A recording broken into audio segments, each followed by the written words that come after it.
Salut les Anacalypsiens, bienvenue dans cette nouvelle vidéo d'Anacalypsie. Aujourd'hui on se retrouve pour l'épisode de NXT de cette semaine avec du coup le PLE, enfin le show thématique Heatwave, parce que c'est pas vraiment un PLE, c'est plus un NXT thématique. Voilà, donc on va en parler, c'était plutôt sympa. On a une présentation du show par The Family qui était plutôt cool aussi. Voilà, après c'est pas mon show préféré, mais franchement ça a été. Pardon, il y avait des bons matchs, des moins bons matchs, un peu comme souvent, quoi. Du coup, on a ouvert sur Dragunov contre Trick Williams avec une victoire de Ilya Dragunov, ce qui était totalement attendu. Le match était plutôt sympa. On a Trick Williams qui a pas mal résisté à Dragunov. Les deux se sont envoyés des sacrés coups et tout. C'était bien stiff et tout. Franchement, c'était un bon match. Ma seule déception à ce match, c'est que je trouve ça manquait d'intensité. Dans le sens où, effectivement, quand ils se mettent des coups, ça frappe fort, ça hésite pas et tout ça.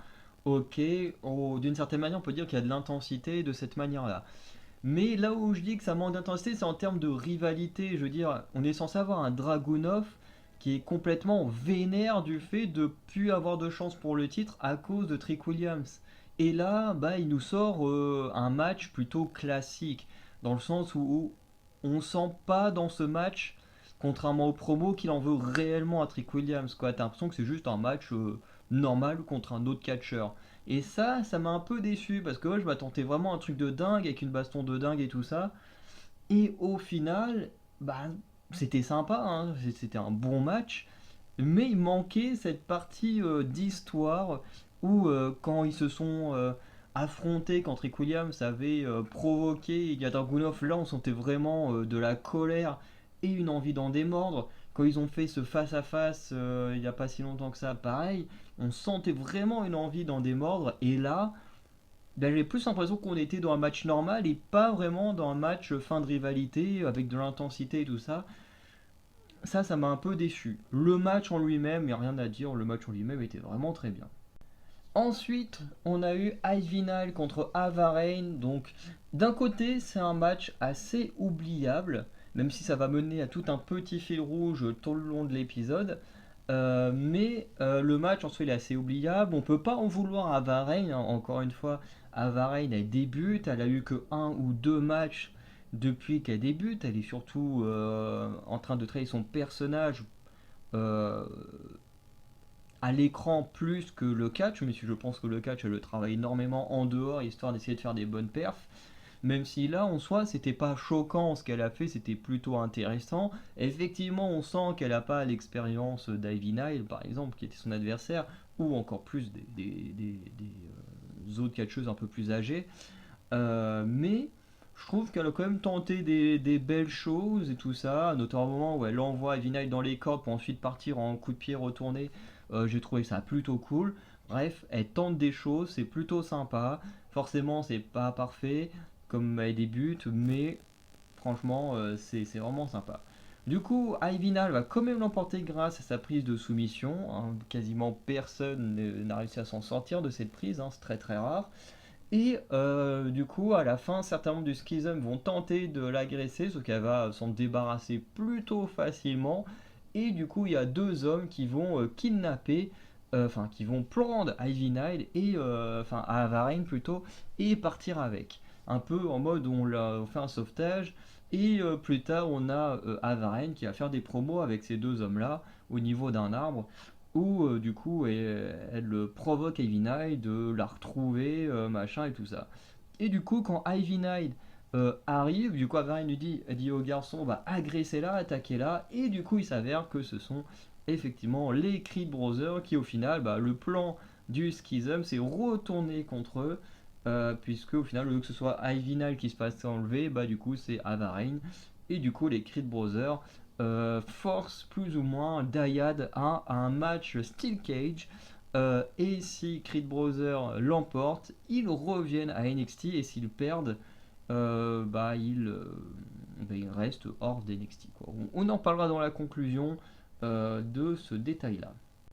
Du coup, ensuite, on a eu Noam Dar contre Nathan Fraser pour l'Heritage Cup original.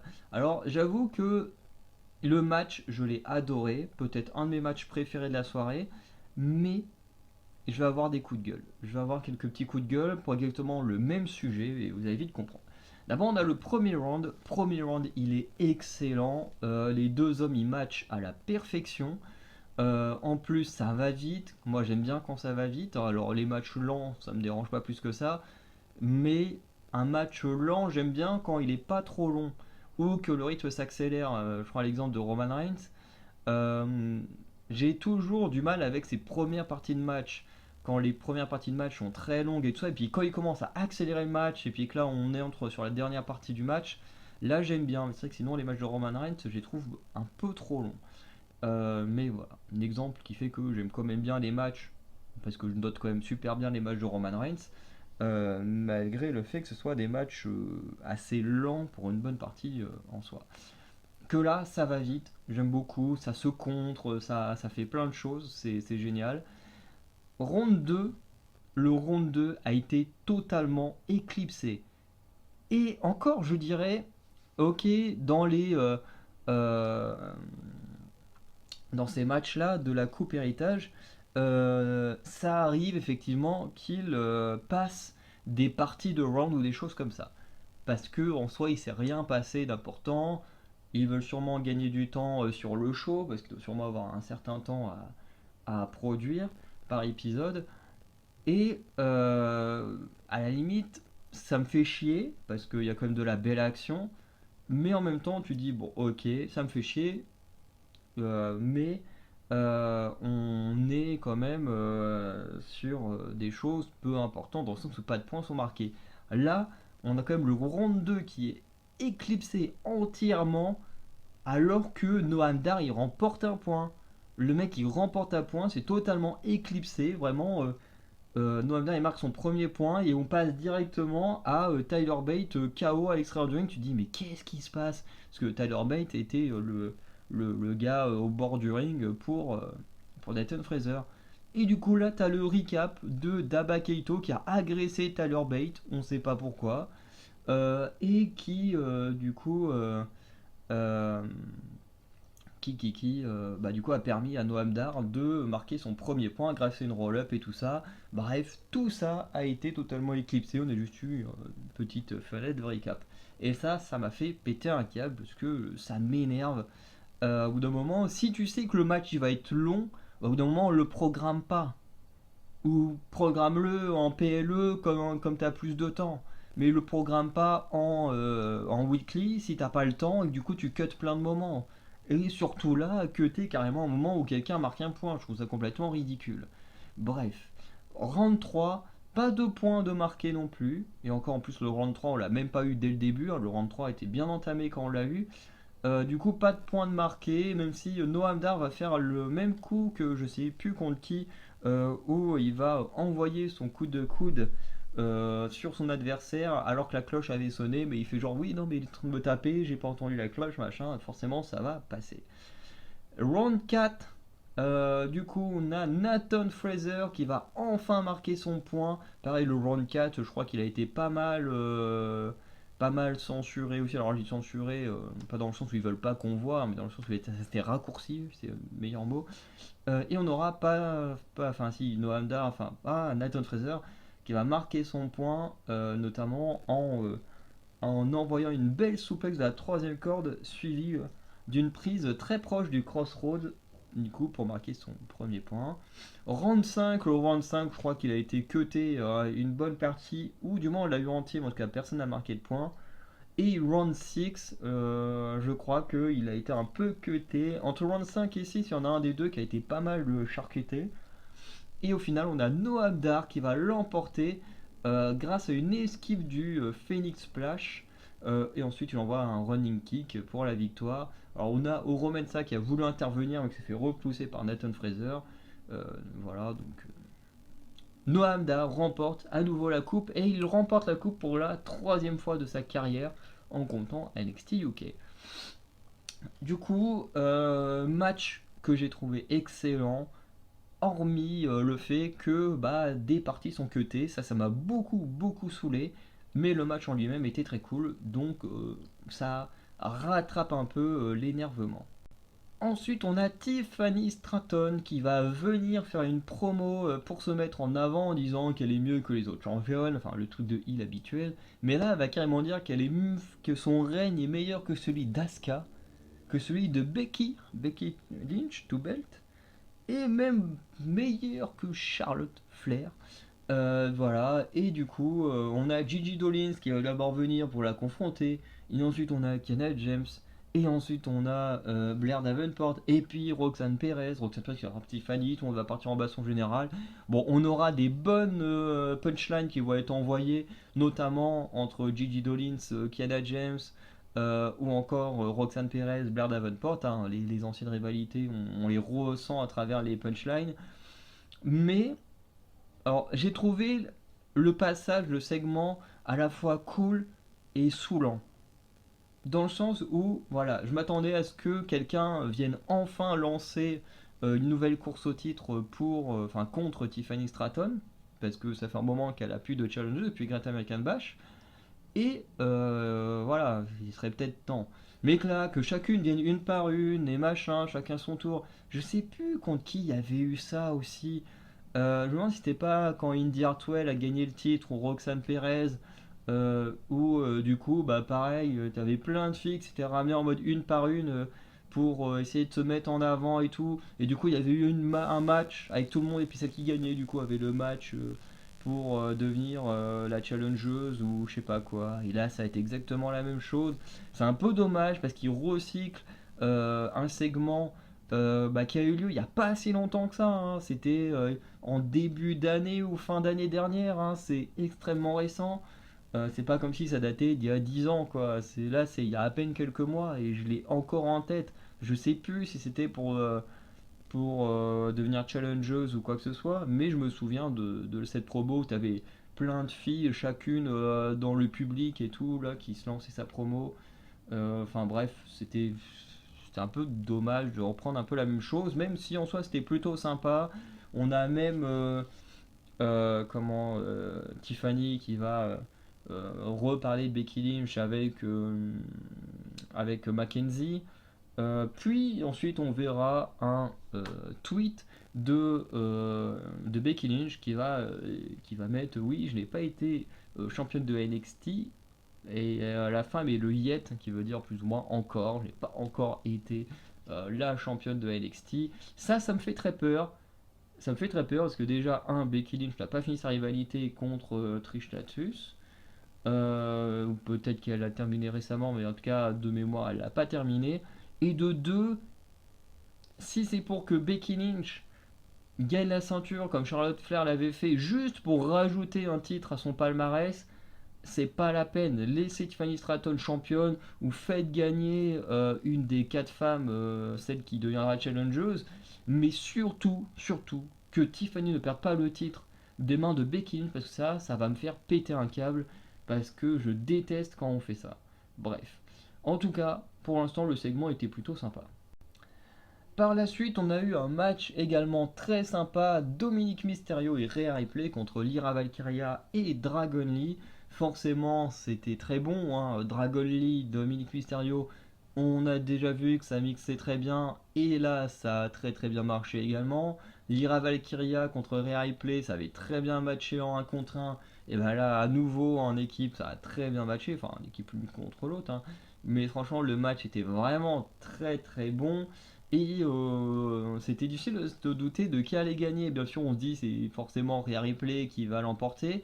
Et pourtant, et pourtant non, parce que Raquel Rodriguez ou Raquel Gonzalez, hein, je sais plus comment elle s'appelle aujourd'hui, euh, va attaquer Rhea Ripley vers la fin du match. Il y a eu des très belles choses pendant le match, hein, je vous conseille de le regarder. Et du coup, Raquel Rodriguez va attaquer Rhea Ripley, donc on va enfin avoir une challengeuse pour Rhea Ripley, parce que ça fait très longtemps qu'elle a pas eu de chanteuse, j'allais dire de chanteuse, de challengeuse, de challengeuse pour sa ceinture. Et du coup, bah voilà, au moins là on sait qui c'est, Raquel Rodriguez qui fait son retour, qui agresse Rhea Ripley direct, hop, ce qui permet à Dragon Lee en plus de profiter pour placer son finisher sur Dominic Mysterio et l'emporter. Tout ça c'était vraiment très sympa, un des meilleurs matchs de la soirée, très clairement. Euh, voilà, moi honnêtement j'ai beaucoup aimé. Euh, voilà, j'ai beaucoup aimé, même si en soi Raquel Rodriguez, je suis pas un fan du tout d'elle. Donc la rivalité Rhea Ripley Raquel Rodriguez, c'est pas forcément ce qui va plus me plaire, mais quand même il était temps que quelqu'un fasse face à Rhea Ripley pour la ceinture parce que au bout d'un moment, voilà, quand on entend les gens se plaindre de Roman Reigns et tout ça, les mecs, oui, ils ont des règnes longs mais ils défendent jamais, et qu'à côté ils sont en mode oui, mamie c'est la meilleure, alors que bah, ça fait pareil, ça fait des mois qu'elle a pas défendu son titre. Euh, Au bout d'un moment, soyez cohérents avec vos propos, les gars. Bref. On passe donc à Baron Corbin contre Von Wagner. Effectivement, les deux hommes devaient s'affronter suite à la promo très cool de Von Wagner et Baron Corbin la semaine dernière. Et au finalement, ce match n'aura jamais eu lieu puisque Baron Corbin va agresser Von Wagner pendant son entrée. Donc les deux hommes vont partir en grosse baston. Baron Corbin va faire l'erreur de vouloir attaquer Monsieur Stone, ce qui fait qu'il va se prendre le big boot de Von Wagner, qui va préparer la table des commentateurs, il va se préparer à une powerbomb, mais là il va se prendre à nouveau le spear méga impressionnant de Braun Breaker, et tout simplement, bah, il n'y a pas de match, quoi. Il n'y a pas de match, il n'y a pas de vainqueur, hein. Voilà, Braun Breaker, il a montré que c'était lui le mec le plus puissant du roster. Voilà, il a dégommé Von Wagner. Il a dégommé, enfin, il n'a pas dégommé Baron Corbin, mais il a clairement fait comprendre que voilà, c'était lui le boss, parce que Baron Corbin l'avait pris pour une merde la semaine dernière. Donc voilà, à voir ce que ça va donner par la suite. Et on a ensuite le main event du coup Wesley qui fait face à notre ami Carmelo Hayes pour le titre de NXT. Match très très sympa. Alors je pense que les deux ont fait des meilleurs matchs, très clairement. Mais j'ai trouvé quand même que ça matchait plutôt bien. En même temps, vu les deux mecs que c'est, on a eu plein de spots très impressionnants, notamment de la part de Carmelo Hayes, qui est quand même plus voltigeur que Wesley, mais si Wesley fait quand même des belles choses de voltigeur, hein. Mais on va dire que en termes de rebond dans les cordes, tous ces trucs-là, bon, Carmelo Hayes est celui qui en fait quand même un peu plus. Mais on a eu un match également très rapide, hein. Encore une fois, j'aime beaucoup les matchs quand le rythme est rapide. Avec très intéressant, on y croit presque que Wesley peut l'emporter, le public est derrière les deux hommes. Bon, honnêtement, je savais que Wesley allait pas gagner. Alors pour une fois, j'ai pas été spoilé. Enfin, je dis pour une fois. Mais ça m'est arrivé plusieurs fois d'être spoilé de certains résultats et tout, parce qu'à chaque fois, il faut que j'attende 2 jours pour voir le show. Euh, et du coup, bah là, j'ai pas été spoilé, donc voilà, j'ai pu découvrir le show entièrement et c'est très bien. Mais je veux dire, Carmelo Hayes, il est tellement dans un bon règne que voilà, je m'attendais pas à ce que Wesley le détrône, même si j'aurais aimé voir Wesley avec le titre, hein. Si ça se trouve, ça arrivera dans quelques mois. Pardon. Mais en tout cas, pas maintenant. Et du coup, on aura une victoire de Carmelo Hayes après pas mal de near fall. Une prise aussi incroyable où le public va scander Holy shit, puisque Carmelo Hayes, quand il fait son sorte de DDT en arrière, quand il saute dans les cordes, il va plutôt plus ou moins faire la même chose en se jetant à l'extérieur du vide sur Wesley, et les deux vont carrément traverser la table des commentateurs. Bref, c'était génial comme move. Et ensuite, quand ils vont retourner dans le ring, Wesley va placer son cardiac kick, sauf que Carmelo Hayes va rouler à l'extérieur du ring. Et du coup, Wesley va vouloir partir en dive, sauf que Carmelo va esquiver, ce qui fait que Wesley il va taper dans le sol et glisser sur la barrière, qui va même être décalée, la barricade. Et au final, Carmelo va rentrer dans le ring, il va espérer gagner par décompte à l'extérieur. Et ça se voit, hein, quand il voit Wesley se relever, prêt à remonter dans le ring, il est en mode fais pas ça, j'ai pas envie de te démonter. Et du coup, Wesley rentre quand même au compte de 9. Carmelo Hayes, du coup, il place sa descente de la cuisse pour la victoire. Voilà, c'était plutôt intéressant, en sachant qu'autour de Carmelo Hayes, il y a aussi Trick Williams qui devient intéressant, dans le sens où ce dernier a eu pas mal de petits regards envers le titre de NXT backstage, donc pourquoi pas un possible heel turn de Trick Williams qui pourrait, enfin pas après pas forcément heel turn, mais pourrait avoir soit un heel turn, soit Trick Williams qui ait une chance pour le titre de NXT, on verra bien avec le temps. Voilà. Finalement, avant de conclure, du coup, je tiens à faire un petit message, voilà, en l'honneur d'un de mes captures préférées. Alors, peut-être pas préféré en in-ring, mais plutôt en termes de personnages, hein. L'un des personnages que j'ai adoré suivre pendant des mois et des mois. Voilà, bien que le retour ait été un peu décevant, euh, vu ce que le joueur en a fait. Au final, aujourd'hui, on comprend mieux pourquoi. Voilà, ils n'ont pas pu faire plus de choses qu'avant. Et oui, aujourd'hui, enfin pas aujourd'hui, mais dans la nuit du 24 au 25, ou plutôt le 24 au soir, quelque chose comme ça. Du coup, Bray Wyatt est décédé. Alors je pense que beaucoup vont en parler. Je tiens, comme ma vidéo, je l'ai déjà enregistrée, donc vous verrez que ma conclusion sera très différente de ce que je dis actuellement. Et vous en entendrez pas parler simplement parce que bah, la conclusion, je l'ai tournée hier. Avant d'apprendre le décès de Bray Wyatt ce matin, mais si pour la vidéo sortira sûrement le samedi, et là j'enregistre du moins ce petit passage là le vendredi, bref. Du coup, oui, j'étais choqué d'apprendre que Bray Wyatt était décédé à l'âge de 36 ans. C'est très très jeune, hein. C'est très jeune, hein. J'ai 8 ans d'écart avec Bray Wyatt. Je me dis, c'est pas beaucoup, hein, c'est pas grand chose, c'est très jeune. Bon, en plus, une crise cardiaque, bon, suite à des complications à cause du Covid-19 et tout ça. Comme quoi, hein, les gens qui se moquent du Covid-19, hein, ça peut vraiment tuer des gens, hein. Voilà.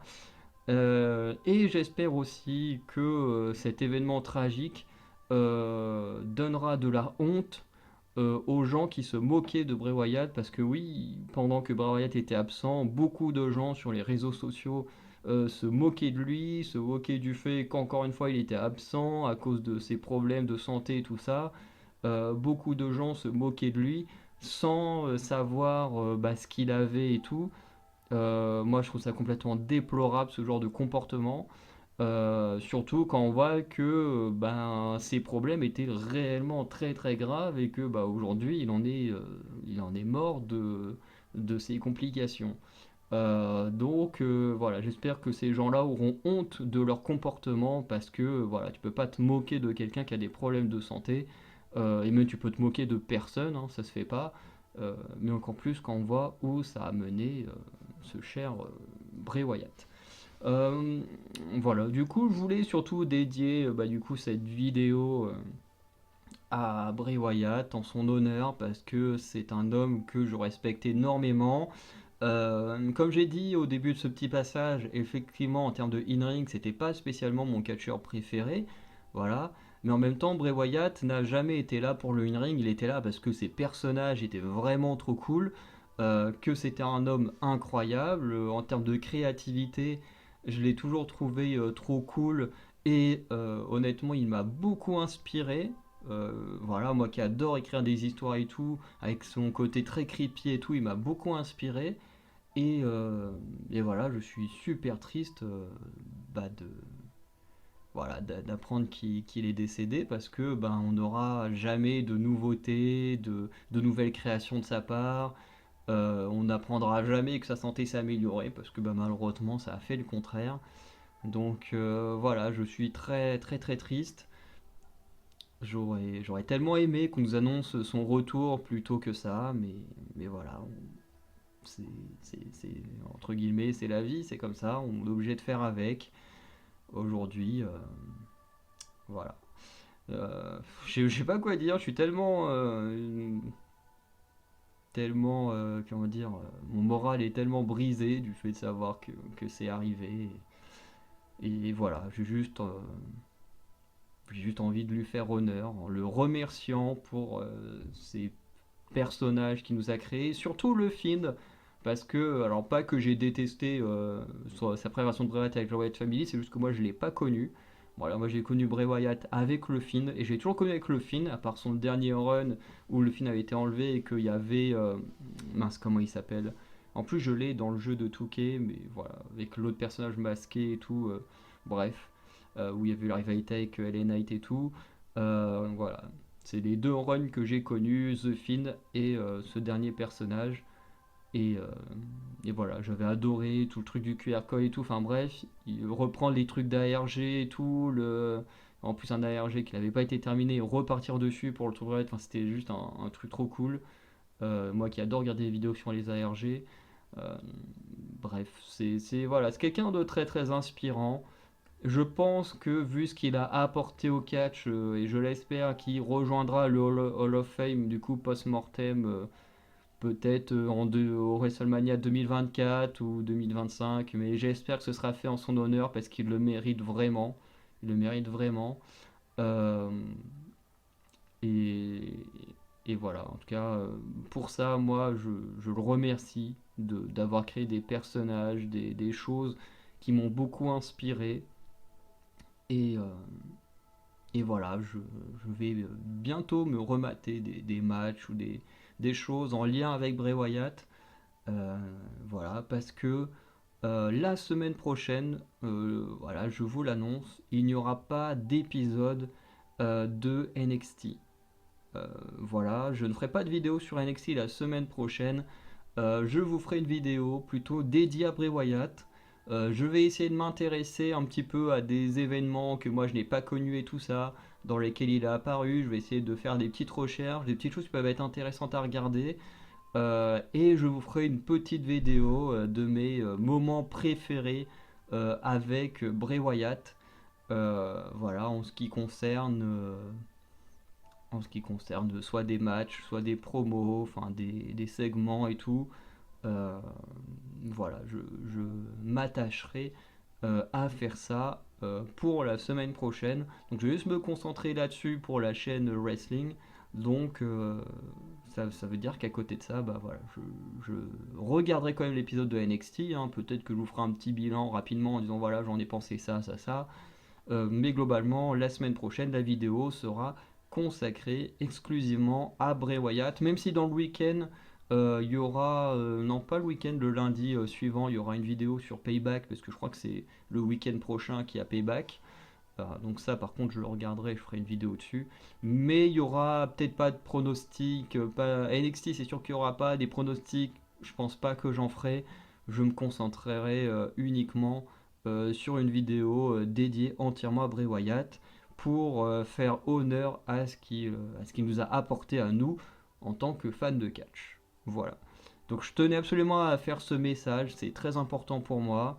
Voilà, un grand homme nous a quittés, donc il fallait que je rajoute ce message là, dans cette vidéo, parce que je me voyais mal le faire une semaine après. Voilà. Donc n'hésitez pas à me dire comment est-ce que vous vous sentez suite à cette annonce terrible. Hein, voilà. Moi j'essaye de me retenir, de laisser parler mes émotions, parce que j'ai pas envie de faire ce passage spécialement en pleurant, ce serait trop... trop enfin, je sais pas comment dire ça, il n'y a pas de. Enfin, ce serait pas écoutable, hein, ce serait pas agréable pour vous. Donc, j'essaye de me retenir, mais j'avoue que par moments, dès que j'y pense, j'ai très envie de pleurer. Donc, franchement, n'hésitez pas à laisser vos émotions, sortir. Hein. Franchement, c'est la meilleure chose à faire. C'est juste que moi, je veux juste pas le faire en vidéo, mais voilà, en dehors, voilà, je me laisse aller des fois. Surtout avec une annonce comme ça. Bref. Donc, je vais pas vous dire de me dire ce que vous pensez de ça, mais si vous vous sentez mal ou quoi que ce soit, n'hésitez pas à mettre un commentaire ou quoi que ce soit. En tout cas, on est tous en tant que fans de catch dans la même situation, que vous l'aimiez ou pas en tant que personnage, ça reste une annonce qui est terrible. Donc, n'hésitez pas à partager du soutien ou des choses comme ça, que ce soit à sa famille, à ses fans, à tous les gens qui aimaient Bray Wyatt. Voilà. Du coup, je vous laisse maintenant avec la conclusion qui sera pas du tout dans la même ambiance. Pour conclure, du coup, on va passer à la preview de la semaine prochaine. Donc Roxanne Perez contre Blair Davenport, contre Gigi Dolins, contre Kayla James pour devenir challengers au titre de Tiffany Stratton. Je sais pas spécialement qui va gagner, mais en tout cas, j'ai assez hâte de voir ce match qui, vu les 4 femmes qu'on a, peut être vraiment très très bon. Ensuite, on a les Creed Brothers contre Dayat dans un Steel Cage. Et j'avoue que d'un côté, le match il me plaît bien parce que j'aime beaucoup les matchs Steel Cage. Et en même temps, s'il y a bien un truc qui me déplaît, c'est ce côté on a viré les Creed Brothers de NXT. Et aujourd'hui, à peine un mois et demi, 2 mois après, hein, c'est quand même il n'y a pas si longtemps, bah, qu'est-ce qu'on fait? Bah, on essaye de les réintégrer grâce à un match et tout. Ça, je trouve ça très dommage. Parce que ça veut dire qu'ils ont dû vouloir tenter un truc avec les Creed Brothers, qu'ils se rendent compte peut-être que ça marche pas, et du coup, bah, qu'ils peuvent pas les envoyer dans le roster principal, ils disent bon, bah finalement, on les ramène ici, à NXT. Après, on sait pas encore si les Creed Brothers vont vraiment gagner, on le sait pas encore, hein, mais ça sent clairement ce genre de truc, et je trouve ça vraiment très très dommage. En tout cas, en dehors de ça, Heatwaves était plutôt un show sympa. Encore une fois, pas le meilleur show, show spécial de NXT, mais qui faisait quand même le taf. Donc voilà, honnêtement, je trouve ça quand même sympa. N'hésitez pas à me dire vous ce que vous en avez pensé dans les commentaires. Je vous souhaite une bonne journée, une bonne soirée. On se dit à très bientôt pour de nouvelles vidéos. Ciao les anacalypsiens.